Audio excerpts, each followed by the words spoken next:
Welcome to Bookish and Beyond, where nonfiction comes to life. In each episode, we break down the world's most impactful books, from self-help to biographies. We dive into key takeaways, author insights, and modern parallels. Want more? Subscribers get exclusive access to our book summary, study guide, and timeline PDF, everything you need to go deeper. Hit subscribe and turn on notifications so you never miss an episode.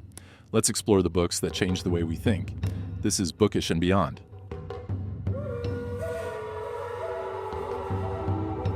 Welcome back, everyone, to another deep dive. You know how we do it here. We take a topic, we dig deep, and we bring back those insights that can really make a difference. And today we're talking patience and gratitude. Big concepts, for sure. And we're looking at them through the lens of a pretty fascinating book called, well, Patience and Gratitude. By the 13th, 14th century scholar Ibn Qayyim al-Jawziyah. Exactly. So, before we jump in, can you give us a little context about this guy and why his work still matters all these centuries later? Well, first things first, this book is actually an abridged translation. The original title, if you want to try and wrap your tongue around it, is Udat as-Sabirin wa Dakirat ash-Shakirin. But Patience and Gratitude definitely gets the point across. Now, about the author, Ibn al-Qayyim. He was living in, well, a really tough time. Mongol invasion, societal upheavals, you name it. But in the midst of all that chaos, he wrote some of the most profound things about the human condition. Really makes you think about how our environment shapes our perspective, doesn't it? It does. Like, can real wisdom come from going through tough times?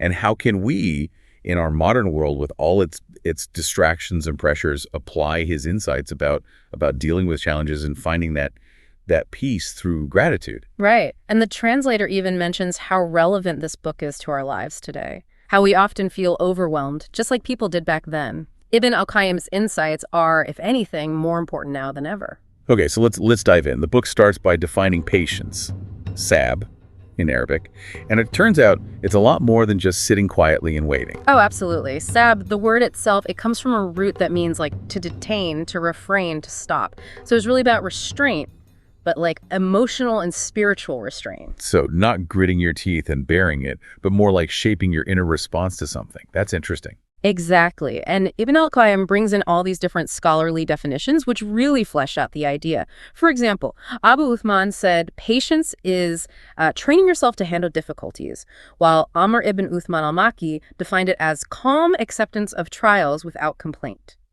Wait, so we can't even complain? Oh, hold on. Islam recognizes our human need to vent sometimes. The key is who you're complaining to. To Allah. Totally fine. We see prophets like